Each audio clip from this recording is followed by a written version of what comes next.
안녕하세요. 크리스찬 독서실입니다. 오늘은 황성주 박사님의 시편 23편 두 번째 시간입니다.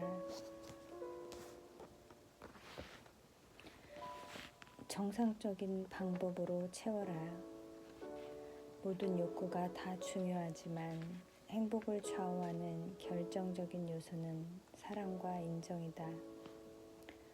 이 사랑과 인정의 욕구 반대 개념으로 이야기하자면 버림받음과 굶주림의 감정이다. 물론 여자는 사랑에 대한 필요가 더 강하다. 반면 남자의 경우는 인정에 대한 욕구가 강하다. 그래서 여자는 자기를 사랑하는 사람을 위해 목숨을 걸고 남자는 자기를 인정해주는 사람을 위해 자신의 모든 것을 바친다. 남녀에 따라 미묘한 뉘앙스의 차이가 있긴 하나 둘 다 빠뜨릴 수 없는 영혼의 필수 비타민이다. 아이들도 사랑받고 인정받으면 기가 살아난다. 그들의 존재 가치가 확인되어 놀랍게 행복해지는 것이다. 사랑과 인정에 대한 열망은 영혼이라는 인격의 지성소에 뚫려 있는 구멍이다. 이것은 항상 즉시 채워져야 한다. 이것이 채움받지 못하면 인간은 왜곡됨과 소외 상태가 심화된다. 끊임없는 불만족의 행진은 계속되어 간다. 이 문제가 본질적으로 해결되지 못하면 인간의 욕구는 자꾸 변하게 된다.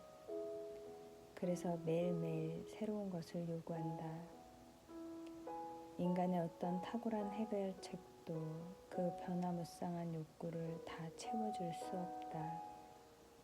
다른 어떤 것도 이 열망을 다스리지 못한다. 그 어떤 것도 시간이 지나면 더욱 갈증을 유발할 뿐이다. 변질된 것으로서가 아니라 정상적인 방식으로 채워져야 한다. 오직 주님만이 부족함을 채우시는 분이다. 나는 아내 미경에게 참 잘해주는 남편이라고 자부한다. 그래서 가끔 나만큼 잘해주는 남자 있으면 나오라고 해 라고 큰 소리친다. 그러나 나의 노력이 아내의 내면적 욕구를 채워주진 못한다. 착각인지 몰라도 잘해주면 잘해줄수록 아내의 요구는 더 깊어지고 다양해질 수 있다.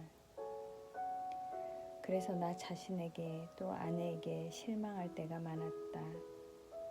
어떤 경우는 항상 처음 만난 것처럼 경이로운 눈빛으로 자신을 바로 보아야 한다고 요구한다. 그래서 내가 깨달은 것이 있다. 사람으로서는 깊은 만족을 줄 수 없음을. 물론 최선을 다해 섬기는 것은 나의 의무지만 최종적인 만족은 깨달음에서 와야 한다. 주님만이 나의 전부라는, 그리고 어떤 것도 영원한 만족이 될 수 없음을, 우리의 필요를 채우시는 주님의 축복은 탁월하다는 것이다. 주님이 하시는 일은 확고부동하며 견고하다. 이 세상 무엇으로도 채울 수 없는 것을 주님은 채우시고 만족을 안겨주신다. 주님이 주시는 만족감은 너무도 정확하고 탁월하다는 것이다.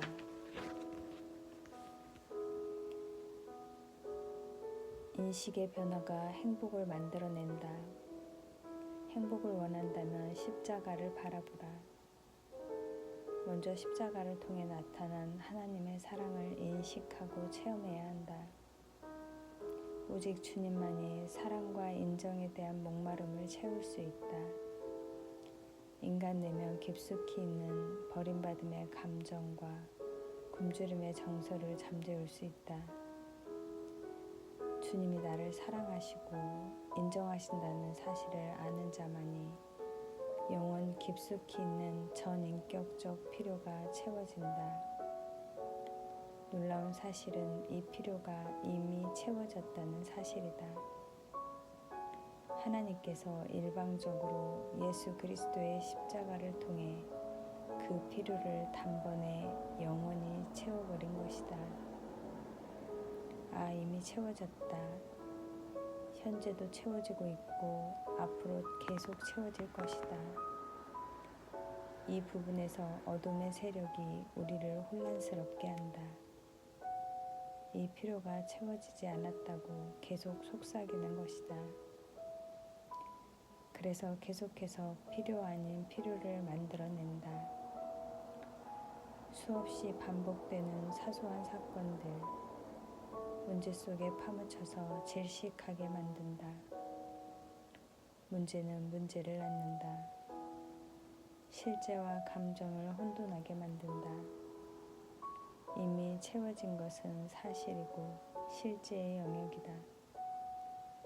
쓸데없는 필요를 만들어내고 자기 중심적 욕구의 노예가 되도록 유도하는 것은 감정의 영역이다. 감정의 물결에 춤추는 것들을 노하며 제동을 걸 수 있어야 한다. 우리는 절대 불변의 사실을 붙잡아야 한다. 주님은 우리의 필요를 채우신다.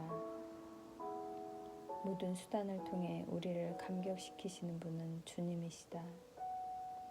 직접이든 간접이든 절대 주권자이신 그분만이 채우신다. 하나님의 형상대로 창조된 인간의 고귀함, 비록 망가지긴 했으나 그분의 형상이 남아있는 인간의 필요는 하나님만이 채울 수 있다. 다른 방법으로 채울 수 있다고 믿는 순진함, 이런 순진함은 무지에서 비롯되는 것이다. 무지는 가장 큰 죄 중에 하나이다.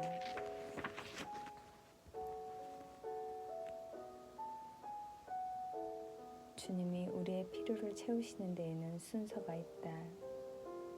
영적 필요를 위해 지적, 정서적 필요를 희생시키실 때가 있다. 정서적 필요를 위해 신체적, 사회적 필요를 포기시킬 때가 있다. 지적 필요를 위해 물질적 필요를 희생시키실 때가 있다. 그러나 그 순서의 공식이 바꿔질 때도 있다. 주님은 자유로운 분이시다. 물질적 필요를 채우심으로 신체적, 정서적, 영적 필요를 한꺼번에 해결하시는 경우가 있다. 지적 필요를 채움으로 정서적 필요를 채우시는 경우가 있다. 상대방을 깊이 이해하고 나면 사랑과 동정이 생기는 경우가 얼마나 허다한가. 주님이 우리를 사랑하시는 방법과 범위에는 제한이 있을 수 없다. 이 복잡한 인간의 필요를 채우시는 방정식을 다 이해할 필요가 있겠는가. 그냥 주님을 신뢰하는 것이 최고의 지혜이다. 내 머리에 의지하는 오류를 범하지 말자. 한참 일이 안 풀릴 때는 어느덧 내 머리를 굴리고 있는 나 자신을 발견한다. 고민하다가 머리가 아플 때는 최소한 주님의 뜻이 아닌 것이다. 그냥 통째로 주께 맡겨버려라. 이 복잡한 필요의 방정식을 어찌 내 머리로 풀 수 있단 말인가. 한계의 모서리를 방황하지 말자. 인간의 한계선을 표류하는 돛담배가 되지 말자. 내가 할 수 있는 일은 안 하고 내가 할 수 없는 일에만 매달리는 비극을 아는가. 할 수 있는 일은 시시해서 못하고 할 수 없는 일은 능력이 없어서 못하는 일이 얼마나 많은가. 이른바 잘못된 불만족의 비극이다. 나의 의대생 시절 공부를 소홀히 한 대가를 후에 얼마나 비싸게 치렀는지 모른다. 소년답지 못한 시절, 학생답지 못한 시절, 청년답지 못한 시절의 회한이 내게 있음을 부인하지 않는다. 왜 그때 현실에 충실하며 실력을 키우지 못했던가. 내게 주어진 현재 속에서 꽃을 피우지 못하면서 냉소주의에 빠질 때가 얼마나 많은가. 할 수 있는 일에 전력을 다하자. 내 일에 프로의식을 갖추자. 일단 일을 맡았으면, 내게 일이 주어졌으면 그 일에 미쳐야 한다. 광인이 되어야 그 일의 본질을 깨달을 수 있다. 그래야 감사가 나온다. 학생 시절 행복했던 때는 밤늦게 도서관을 나올 때였다. 의사로서 가장 보람 있었던 때는 환자 한 사람을 붙들고 그 치료를 위해 1시간 동안 씨름하던 때였다. 그 만족감이란 경험해보지 못한 사람은 모른다. 내가 할 수 있는 영역에서 꽃을 피우는 만족감을 누리자.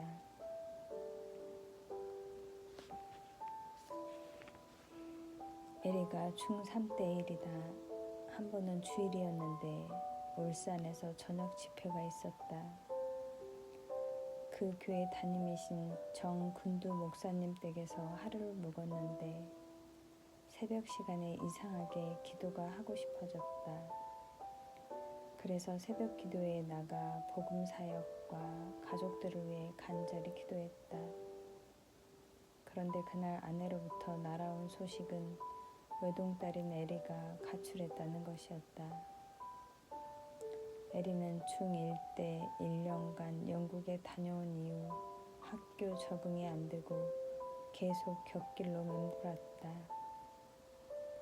실망과 긴장의 연속이었고 우리 가정의 어두운 그림자였다.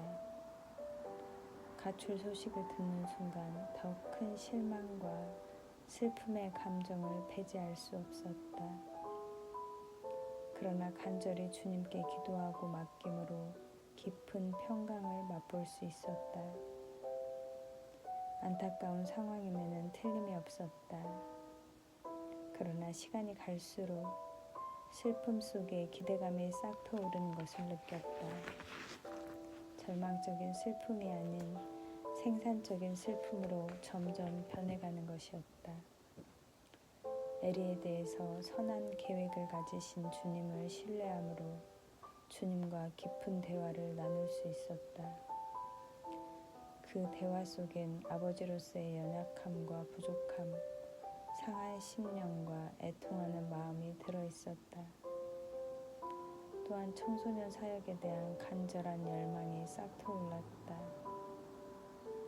왜곡되고 병든 청소년 문화, 거기에 대한 의로운 분노가 치밀어 오른 것이다. 많은 깨달음과 깊은 대화, 주님, 그리고 나 자신과의 피할 수 없는 정면 대결이 이루어진 셈이다. 결국 에리는 하루 동안 방황하다 다음날 과외를 지도했던 선생님 집에서 연락을 해왔다. 그 이후 거듭된 변화의 과정을 거쳐 지금은 미국 유학을 준비하고 있다. 앞으로 어떤 삶을 영위할지 자신할 수는 없으나 현재는 만족한 상태에서 주어진 삶에 성실한 편이다. 정말 은혜가 아닐 수 없다. 내게 부족함이 없으리로다는 전인격적, 총체적 만족의 표현이다. 물론 표면적 만족보다는 내면적 만족이 중요하다. 그러나 상황에 따라서는 표면적 만족이 더 중요한 경우가 있다. 환경의 변화보다는 내면의 변화에 우선순위를 두어야 한다. 환경의 변화는 내가 조절할 수 없으나 내면 세계는 조절이 가능하다. 내면적 영성의 뿌리가 견고하면 환경은 초월이 가능하다. 일시적으로 가뭄이 심해 땅이 목말라 하는 일이 있을 수 있으나 그 땅 밑에는 거대한 지하수가 흐르고 있다는 사실을 잊어서는 안 된다. 사하라 사막 곳곳에는 폭 200m의 거대한 지하수층이 흐르고 있다고 한다. 이 거대한 물줄기는 지표면의 상황에 좌우되지 않는다. 신앙생활 초창기에는 절대 의존적 관계라는 것이 부담스러웠다. 그러나 이제 갈수록 오직 주님의 신앙이 되어가는 것 같다. 거대한 지하수의 넉넉함과 풍요로움, 이것이 상상을 초월한 관계에서 오는 평강이요 만족이다.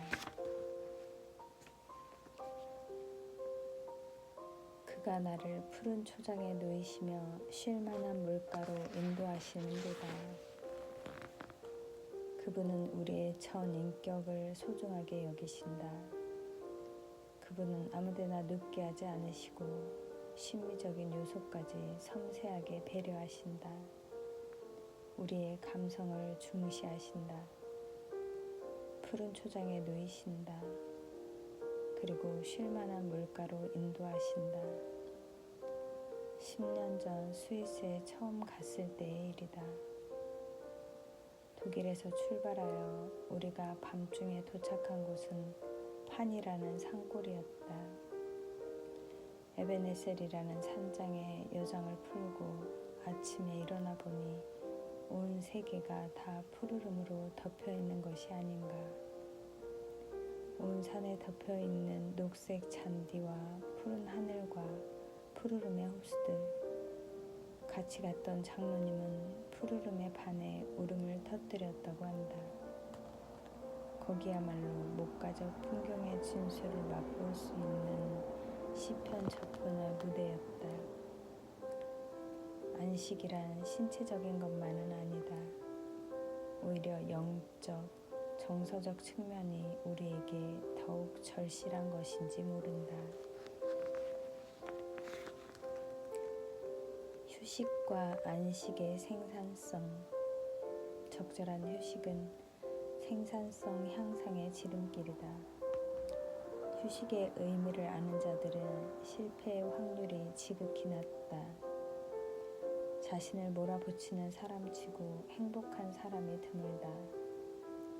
건강에 집착하는 사람치고 건강한 사람을 찾아보기 어렵다.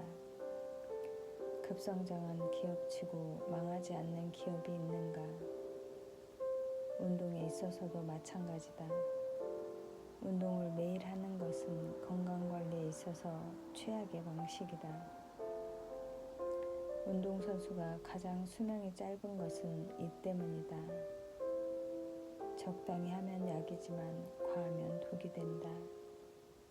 운동은 일주일에 3 내지 5회 정도가 적합하다. 최소한 일주일에 하루를 쉬어야 운동 감각이 유지된다. 그래야 운동 효율이 높아지고 몸이 가벼워진다. 그렇지 않으면 관절이나 인대에 긴장이 쌓여 사고가 날 가능성이 높다. 설교나 강의를 하기 전 잠깐 쉬는 것이 좋은 결과를 내는 요령이다. 여기에 침묵의 영성, 휴식의 영성이 필요하다. 일단 쉬어야 재정리가 되고 정신적 긴장을 풀 수 있다.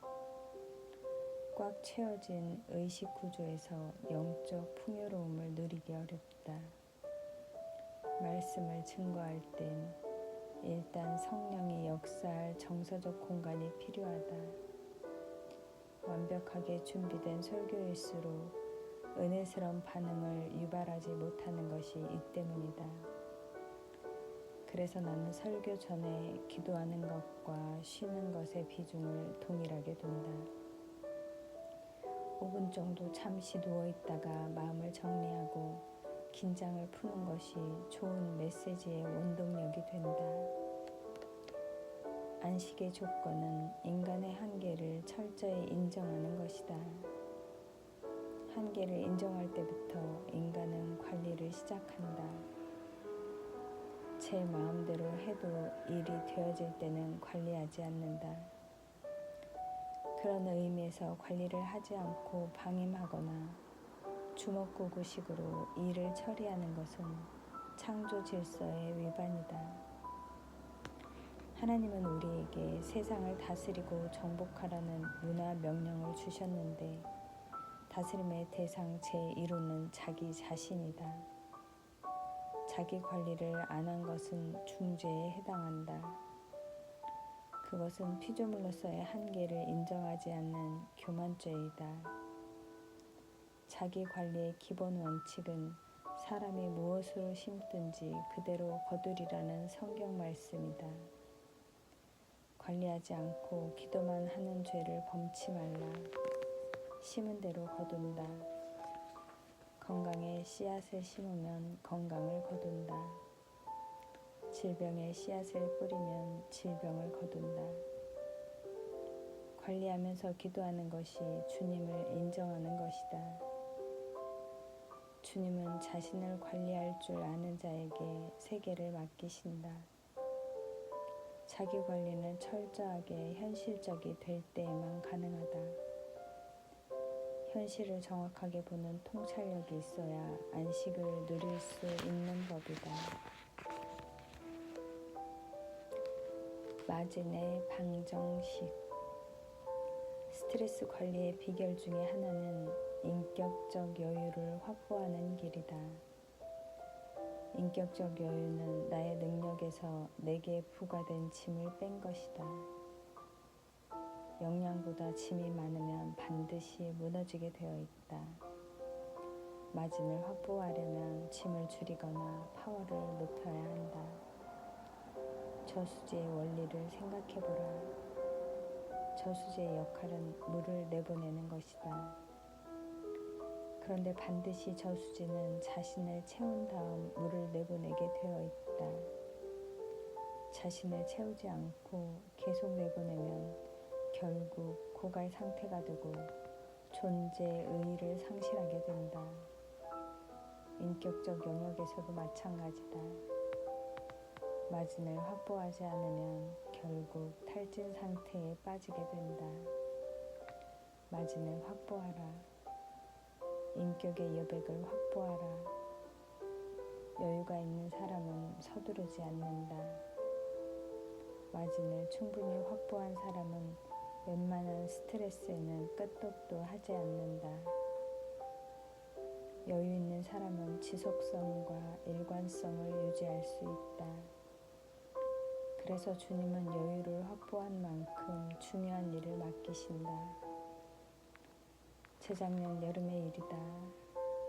캐나다, 미국을 돌아 전인 치유 세미나를 개최하는 북미 순회 집회가 있었는데 아무리 생각해도 무리한 일정이었다. 10일 동안에 9군데에서 13번의 집회가 있었다. 그것도 매일 비행기로 이동하면서 강행군을 하도록 스케줄을 짠 것이다. 아무리 생각해도 부담이 되었다. 집회는 취소가 불가능하니 여유를 확보하려면 파워를 높여야 했다. 그래서 한 달 동안 일주일에 2-3번씩 스포츠 센터에서 체력 단련을 했다. 주로 조깅과 수영, 헬스로 신체적 역량을 키웠다. 그랬더니 그 순회 집회를 거뜬히 마치고 미주 사랑의 봉사단과 함께 멕시코 의료 봉사까지 힘차게 진행할 수 있었다. 정말 여유는 일의 질적 특성을 좌우한다. 얼마나 많은 일을 했느냐가 아니라 얼마나 건강하게 일을 했느냐가 중요하다. 마진에는 4가지 영역이 있다. 신체적 마진. 발생은 줄어들기 마련이다. 신체적 마진은 에너지를 여유 있게 관리하는 것이다. 신체적 활성도, 즉 스태미너가 항상 넘쳐야 한다. 그래야 신체적 에너지를 우선순위가 높은 일에 집중적으로 배정할 수 있다. 즉 육체적으로 건강해야 맡은 일을 질적으로 탁월하게 해낼 수 있는 여유가 생기는 법이다. 나의 건강 수준보다 더 많은 사역의 짐을 지고 헉헉거리며 사역의 질을 떨어뜨리는 것은 명백한 죄이다. 이른바 톱날 관리를 잘해야 한다. 톱날이 무뎌진 채로 일을 계속하는 것은 고통스러운 일이다.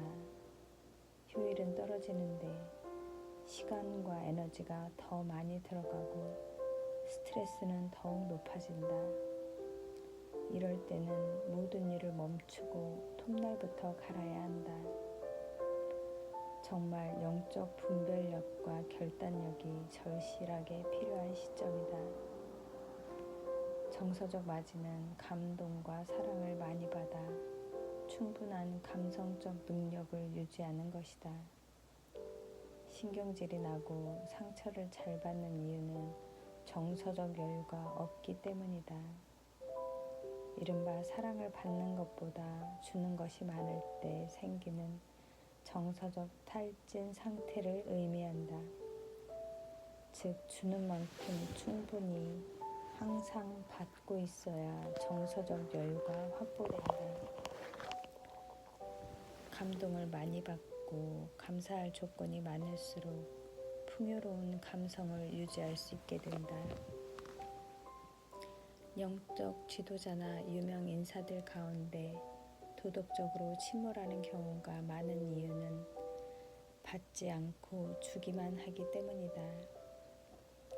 자신의 정서적 고갈 상태를 숨기고 영적 가면을 쓰기 때문에 값싼 정서적 유의의 유혹에 쉽게 넘어진다.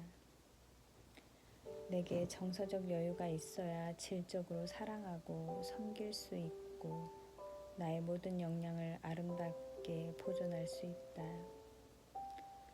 시간적 맞이는 시간의 우선순위를 정해 시간 사용을 중요한 일에 집중하는 것이다. 즉, 내가 쓸 수 있는 시간이 짜여진 스케줄보다 많아야 맑은 정신으로 여유 있게 일을 처리할 수 있다. 여기에는 성령의 인도하심과 결단이 필요하다. 우선 중요한 일을 먼저 결정한 다음 그 일에 전념하고 중간중간에 생기는 다급한 일은 과감하게 위임하는 방법이다. 대개의 경우 급한 일은 중요한 일이 아니다. 중요한 일에 집중하는 것은 긴급한 일의 발생을 현저하게 줄일 수 있다. 왜냐하면 치료보다 예방에 집중하기 때문이다. 건강 증진과 질병 예방을 했으면 질병 발생은 줄어들기 마련이다. 부수적인 일보다 본질적인 일에 전념하면 점점 시간의 여유가 생기게 된다.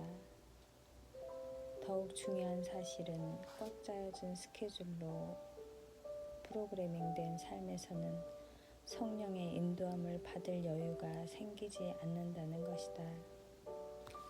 구체적으로 하루 일과를 주님과 의논하고 세밀한 인도함을 받을 여유가 반드시 필요한 법이다. 시간적으로 넉넉함이 있어야 창조적인 사역이 가능하게 된다. 비전을 점검하고 방향을 설정하려면 무엇보다 자유가 필요하다. 재정적 맞이는 수입보다 지출을 줄이는 것이다. 불필요한 소비를 과감하게 없애야 한다. 그리고 사랑과 정성으로 대신할 수 있는 일을 돈으로 때우는 일이 얼마나 많은가. 돈에 의존하다 보면 창조성이 고갈되는 경우가 많다. 그래서 항상 적절한 재정의 여유를 확보해야 한다. 그래야 꼭 필요한 일에 재정을 집중하는 풍요로움을 누릴 수 있다. 돈으로 인한 스트레스의 대부분은 수입보다 지출이 많다는 것이다. 수입과는 관계없이 지출이 많은 사람이 가난한 사람이다. 재정적 여유가 없어지면 판단력이 흐려지고 삶의 우선순위가 순간적으로 바뀌는 경우가 있다. 그래서 재정의 운영에 성령의 인도하심을 받는 일이 무엇보다 중요하다. 그리고 재정적 여유가 있어야 성령이 시키시는 일에 우선적으로 투자할 수 있다. 재정적 여유라는 든든함이 우리의 사역을 배가시키고 정신적 압박으로부터 우리를 해방시켜준다. 재정적 여유를 위해 주님께 당당히 구하자. 지적 마진은 양질의 정보와 지식을 충분히 저장하여 적재적소에 활용할 수 있는 것을 말한다. 특히 책을 쓰고 강의를 하는 사람들에게 지적 여유는 필수적이다. 내가 알고 있는 지적 풍요로움에서 명강의가 나오고 명설교가 나온다. 위대한 저술가는 탁월한 독서가이다. 지도자는 독서가라는 말이 있다. 지도자가 되려면 지적 여유가 많아야 한다. 창조적인 작업을 하는 사람에게는 아이디어가 많아야 한다. 끊임없는 탐구 정신과 신선한 호기심이 창조성을 유발하는 것이다. 예술가에게 창조성의 여유는 필수적이다. 기업가나 정치가에겐 관계적인 여유가 많아야 한다. 네트워킹이 잘 되어 있으면 비정상적인 방법을 동원하지 않아도 큰 일을 이룰 수 있다. 선교사의 경우도 네트워킹이 잘 되어 있으면 여유 있게 사역할 수 있다. 선교사를 파송할 때는 건강한 인맥이 얼마나 형성되어 있느냐를 우선적으로 점검할 필요가 있다.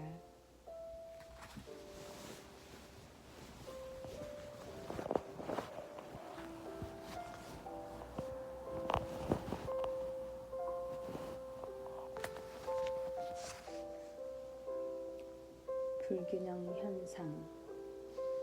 자동화 시대, 디지털 시대, 벤처 시대에 돌입하면서 직업과 계층에 따라서 시간적, 재정적 여유가 많아지는 경우가 있다. 그래서 관리라는 것이 인간의 게으름과 나태함을 유발시킬 수 있다. 불건강한 여유가 인간의 타락을 부채질하는 경우가 있다. 꼭 필요한 사람에게는 여유가 없는 반면 불필요한 여유로 인해 권태지옥을 경험하는 사람이 얼마나 많은가. 이른바 여유의 불균형 현상이다. 마진이라는 단어는 할 일 없는 사람에겐 해당되지 않는다. 그에겐 그저 쓰레기 시간일 뿐이다.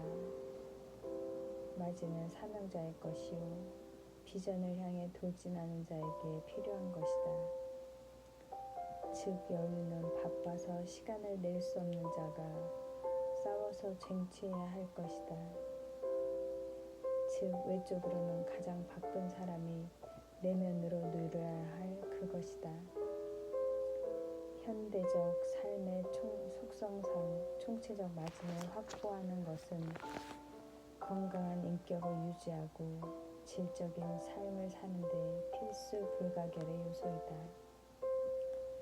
마진 없는 삶은 파괴적 결과를 낳는다.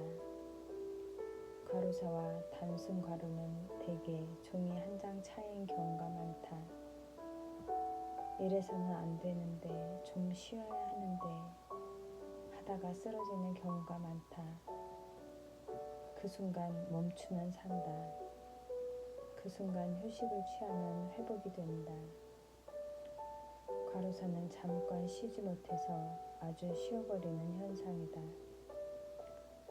자기가 처해 있는 상황에 대한 인식이 중요하다. 자기 자신에 대한 바른 인식이 죽음을 막을 수 있다. 종이 한 장의 여유가 삶과 죽음을 가른다. 물론 똑같은 과로의 경우도 스트레스 없는 과로는 신바람 나는 일이고 스트레스 있는 과로는 그야말로 괴로움이며 진짜 과로이다. 누림의 신앙. 양은 쉽게 눕지 않는다고 한다.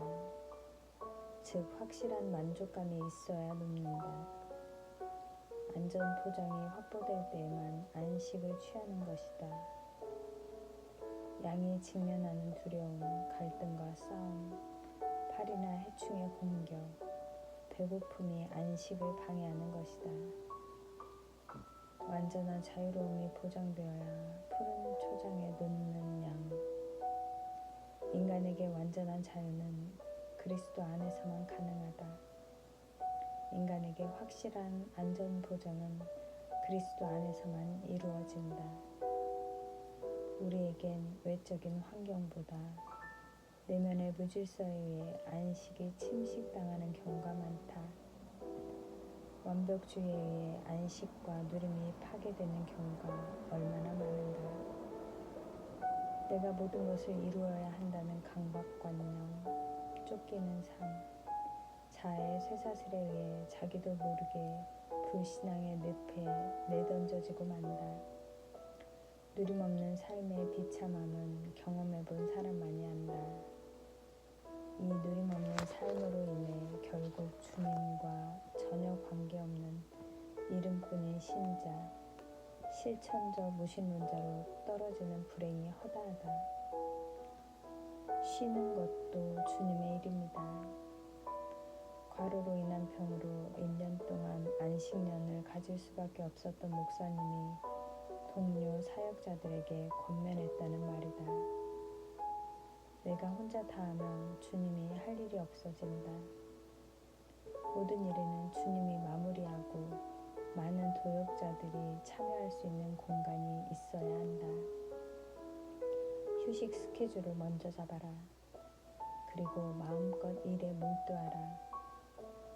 안전장치 없이 달리는 자동차는 위험하기 짝이 없다.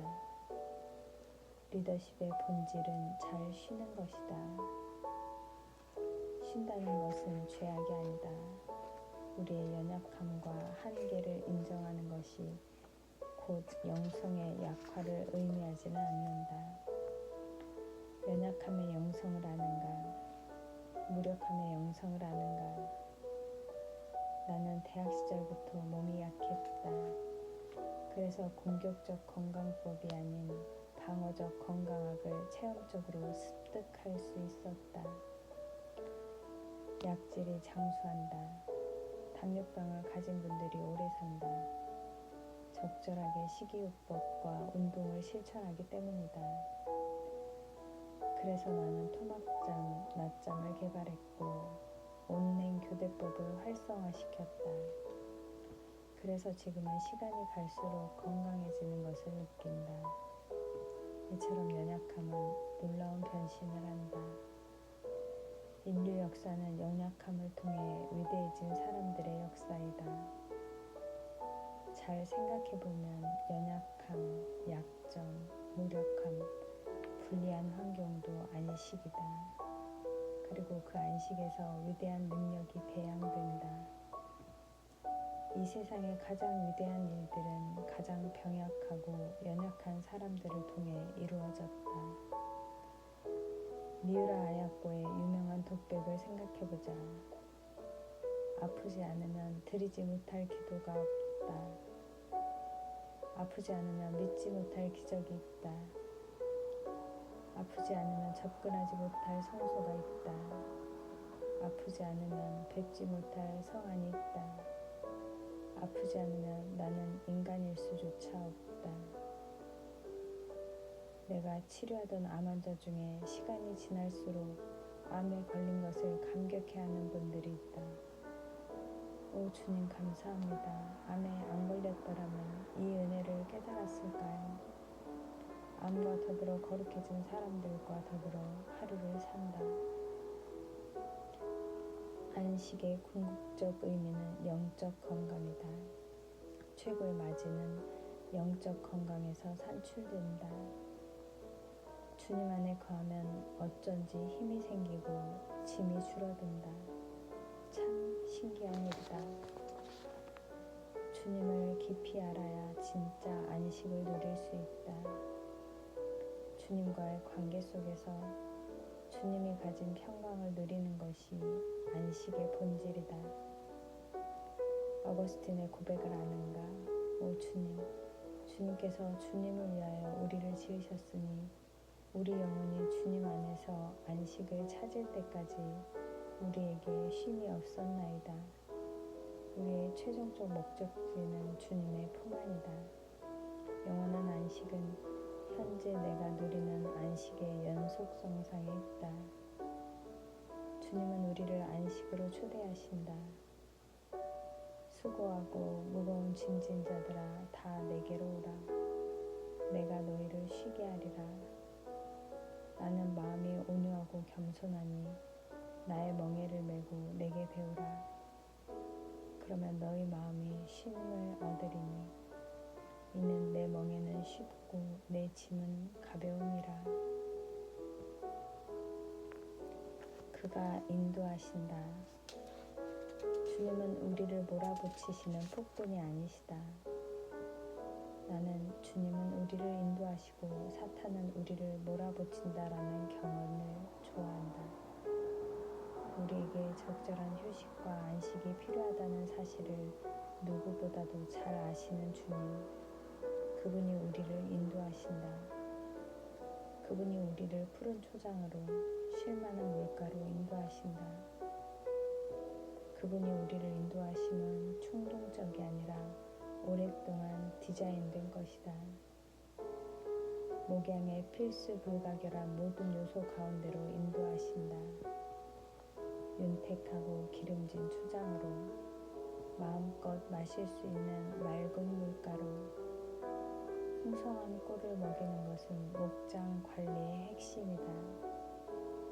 모든 목장은 양들을 위해 존재한다. 목자의 수고가 깃들인 최고의 양육 시스템이 예비되어 있다. 양떼가 배불리 먹고 만족해하는 것을 보는 기쁨, 주님이 나를 향한 기쁨은 바로 이 목자의 기쁨이다. 다음은 주님의 인도하심에 대해 묵상하면서 적은 글이다. 이번 주는 이사 문제로 초비상이다. 주거 문제는 편의성과 경제성 외에 지역적 상징성이 있고 사역의 방향을 나타내는 화살표이기도 하다. 가정사역의 우선순위를 생각해 볼 때 가정을 견고하게 세우는 일은 다른 사역의 주춧돌인 셈이다. 이른바 하부 구조를 잘 구축하는 것이다. 어쩌면 사소할 수도 있는 일에 중요한 의미를 부여하는 것도 피곤한 일이다. 그러나 되어지는 대로 살 수는 더욱 없다. 세밀한 인도함을 받자. 주님의 인도함을 받는 것은 일종의 종합예술이다. 그것은 믿음의 전부이기도 하고 기도의 전부이기도 하다. 우선 주님에 대한 절대 신뢰가 깔려 있어야 한다. 내게 말씀하시는 주님을 신뢰할 뿐 아니라 방법까지도 신뢰해야 한다. 즉 내가 알아들을 수 있는 언어로 명확하게 말씀하신다는 것까지 신뢰하는 것이다. 주님의 음성이 명확하지 않으면 기다리는 수밖에 없다. 기다리되 주님과의 깊은 교제를 더욱 앙망해야 한다. 관계가 정상적이면 대화도 더욱 진실해진다. 바른 관계에서 의사소통이 잘못될 리 없다. 기다림은 손해도 실패도 무능력도 아니다. 기다림은 능력이며 성숙이며 온전함에 이르는 고속도로이다. 사랑은 기다리는 것이다. 씨를 뿌려놓고 싹이 나오기를 기다리듯 오직 기다림만이 최선의 정책이다. 모든 것을 정리정돈하시고 내가 출연할 무대를 만드는 작업을 주님이 손수하신다. 그러니 기다리지 못할 이유가 어디에 있겠는가? 어쨌든 주님의 구체적인 인도함을 받는 일은 어려운 일도 쉬운 일도 아니다. 다만 창조적 긴장이 있을 뿐이다. 그리고 창조적 긴장은 은혜의 드러남의 필수적인 요소이며 아직 기도와 인내가 더 필요하다는 표시이다. 결국 기다림은 우리를 끈질기게 사랑하시는 주님이 우리에게 요구하시는 최소치인 셈이다. 상식이냐 인도함이냐. 인도함을 받기 전에 중요한 것은 상식으로 결정할 문제인가 구체적인 인도함을 받아야 할 문제인가를 분별하는 것이다. 대부분의 문제는 성령에 의해 개발된 지성에 의해 결정된다. 즉 99%의 문제는 경험과 상식, 즉 합리적인 상황 판단에 의해 결정된다고 해도 과언이 아니다. 자기 집을 가기 위해 몇 번 버스를 타야 되는지 계시해달라고 기도하는 사람은 아무도 없을 것이다. 그것은 그냥 경험과 상식을 통해 자연스럽게 해결되는 문제이다. 그래서 문제의 성격에 따라 인도함이 필요한 것인지 아니면 자연스럽게 상식으로 바로 결정할 수 있는 문제인지를 분별하기 위해 기도해야 한다. 주님이 분별력을 주실 것이다. 인도함을 받는 첫 번째 비결은 주님에 대한 정확한 지식을 갖는 것이다. 목자이신 그분의 성품을 알아야 하고 그분의 기호를 알아야 한다. 그분이 우리를 인도하시는 기본 원칙을 이해하지 못하면 인도함을 받을 수 없다. 성경은 성삼위 하나님에 대한 책이다. 그리고 인간과 역사에 대한 책이다. 하나님의 역사 속에서 인간과 관계를 맺는 것에 대한 기록이다. 즉 목자가 양과 관계를 맺는 방식에 대해 기록된 책이다. 양의 생존 방식에 대한 가장 정확한 기록이다.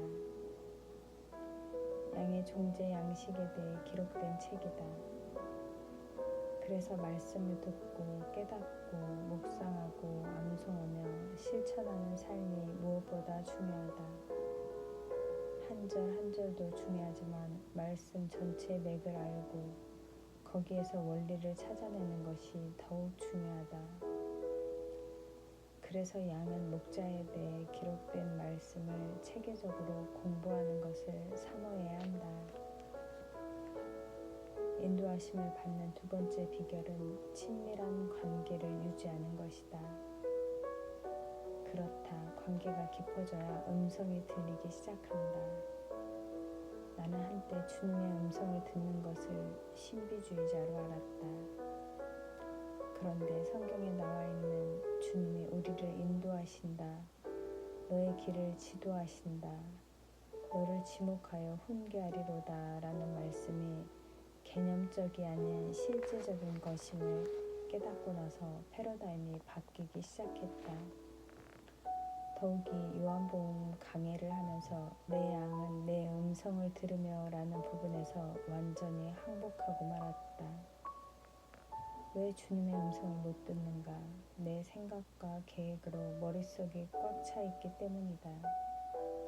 인격적인 주님은 듣지 않으려는 태도를 보이는 사람에게 억지로 말씀하시지 않는다. 최소한 내가 듣겠다는 열망과 주님의 뜻을 확인하며 순종하겠다는 태도를 보여야 말씀하신다. 그리고 주변이 조용해야 한다. 내면의 평화가 유지되어야 한다. 일상적 삶의 궤도에서 벗어나라. 요란한 곳, 현란한 데서는 곤란하다. 눈을 즐겁게 하는 곳으로 가지 말고 소리가 들리는 데로 가야 한다. 주님의 음성을 들으려면 휴식과 침묵이 필요하다. 모든 것을 미리 다 알려고 하는 조급한 마음도 주님의 뜻을 듣는 데 방해가 된다. 주님은 방향과 관계와 과정에 관심이 많고 우리는 성취와 전략에 관심이 많다. 전략을 미리 짜지 말라. 그것은 그때그때 보여주신다. 오직 주님만을 신뢰하라. 주님께 순종할 마음을 가질 때만 우리는 자유인이 된다. 딴 마음을 먹으면 자신의 노예가 된다.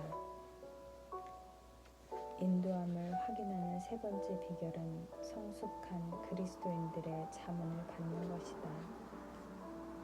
목자의 인도함을 잘 받는 선배 양들과 같이 목자의 음성을 확인하는 것이다. 목자에게 순종하겠다는 양들이라면 대개의 경우 그 음성이 일치할 수밖에 없다.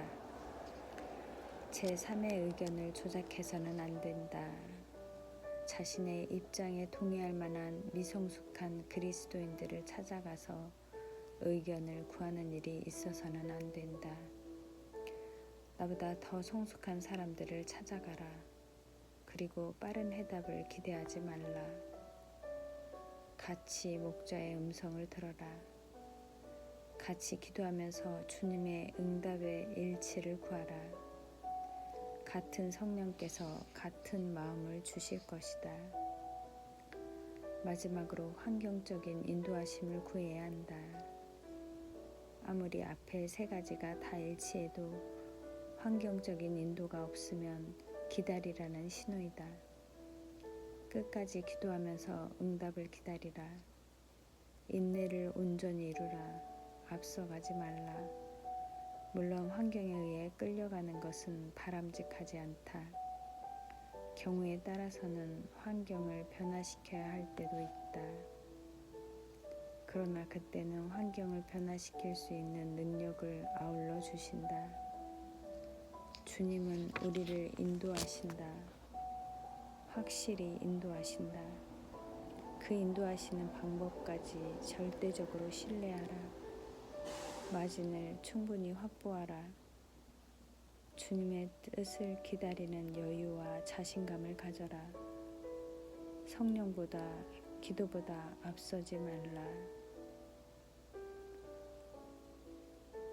감사합니다.